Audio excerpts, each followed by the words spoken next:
یہ ایکٹرز، یہ ڈرامے، اور پھر ان کے ایکٹرز اور ایکٹریسز کی زندگیاں اور ان کے جو بھی سکینڈلز ہوں، جس طریقے سے کہ ان کو دنیا میں پھیلایا جا رہا ہے تاکہ وہ نوجوان نسل بھی بس ان دلچسپی میں پڑی رہے. تو یہ ہے اصل میں وہ فلسفہ. الناس من یشتری لہو الحدیث لیضل عن سبیل اللہ بغیر علم. لوگوں میں سے کچھ ایسے بھی ہیں کہ جو کھیل کی باتیں خریدتے ہیں، کھیل کود، اور تاکہ لوگوں کی توجہ ادھر ہو جائے. اور یہ باقاعدہ کیا ہے. نضر بن حارث جو رؤسائے قریش میں سے تھا، اور اس شخص کا معاملہ یہ تھا کہ یہ حضور کے شدید ترین مخالفین میں سے تھا.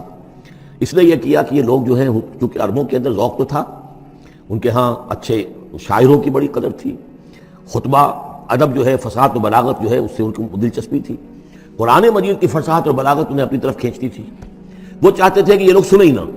تو وہ کہیں سے شام گیا اور وہاں سے کوئی گانا گانے والی ایک لونڈی لے آیا جو بہت اچھا گانا گاتی تھی، اور اس کی محفلیں اس نے منعقد کرانی شروع کر دی تاکہ لوگ آئیں یہاں پر اور یہ اس میں مگن رہے اور رات کا وقت وہاں لگائیں تو دن میں سوئیں. بہرحال کسی طریقے سے ان کی توجہات جو ہے اس کو محمد کی طرف سے ہٹا کر صلی اللہ علیہ وسلم تو ان چیزوں میں لگا دیا جائے. اور یہ اچھی طرح سمجھ لیجئے کہ اس وقت دنیا میں یہ کھیلوں کا معاملہ، سپورٹس کا، گیمز کا معاملہ، اور پورے ذرائع ابلاغ کے اوپر معلوم ہوتا ہے چھائی ہوئی شے یہی ہے. ٹی وی کے اوپر تو معلوم ہوتا ہے کہ دنیا کی اہم ترین شے جو ہے وہ یہ گیمز ہیں، ان کے ٹورنامنٹس ہیں. وہ وہاں ہو رہا ہے، یہاں ہو رہا ہے، وہاں ہو رہا ہے، یہاں ہو رہا ہے، یہ ٹینس کا ہے، یہ فلاں کا ہے، یہ تیراکی کا ہے، اور یہ گیم. اس لیے کہ اسی کو دیکھتے رہو. جو بھی وقت کوئی فارغ ہے، ظاہر بات ہے کہ کہیں ایسا نہ ہو کہ کہیں بیٹھے بیٹھے کہیں اچانک خیال ہی آ جائے کہ بھئی سوچے انسان میں ہوں کون، کہاں سے آیا ہوں، کہاں جا رہا ہوں، زندگی کا مال کیا ہے، مقصد کیا ہے.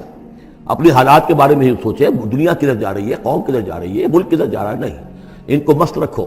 وہ اقبال نے تو کہا تھا کہ ابلیس نے یہ کہا اپنے کارندوں سے کہ مست رکھو ذکر و فکر صبح گاہی میں اسے، اور پختہ تر کر دو مزاج خانقاہی میں اسے.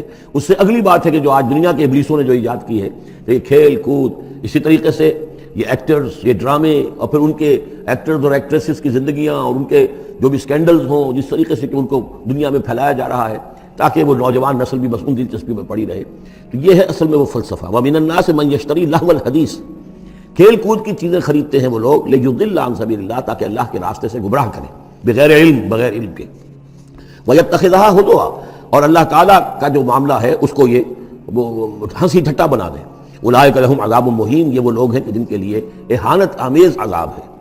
وَإِذَا تُتْلَىٰ عَلَيْهِ آيَاتُنَا وَلَّىٰ مُسْتَكْبِرًا، اور جب اسے سنائی جاتی ہیں ہماری آیات تو وہ ولّا اپنی قبر پیٹھ موڑ کر چل دیتا ہے، مستکبرا استکبار کرتے ہوئے، کأن لم یسمعھا، جیسے کہ اس نے سنی ہی نہیں. کان فی اذنیہ وقرا، گویا کہ اس کے کانوں میں کوئی ثقل ہے، بوجھ ہے، اس نے سنا ہی نہیں کیا محمد نے سنایا ہے. فبشرہ بعذاب علیم، یہ سارا جو ہے یہ اس نضر بن حارث کے لیے یہ آیات نازل ہوئی ہیں. تو اے نبی اس شخص کو دردناک عذاب کا آپ کی بشارت دے دیجیے. ان الذین آمنوا وعملوا الصالحات لہم جنات النعیم، یقیناً وہ لوگ جو ایمان لائے اور جنہوں نے نیک عمل کیے ان کے لیے نعمتوں بھرے باغات ہیں، خالدین فیہا، جس میں وہ ہمیشہ ہمیشہ رہیں گے. وعد اللہ حقا، یہ اللہ کا وعدہ ہے جو سچا ہے، پختہ ہے، اٹل ہے، حتمی ہے، یقینی ہے.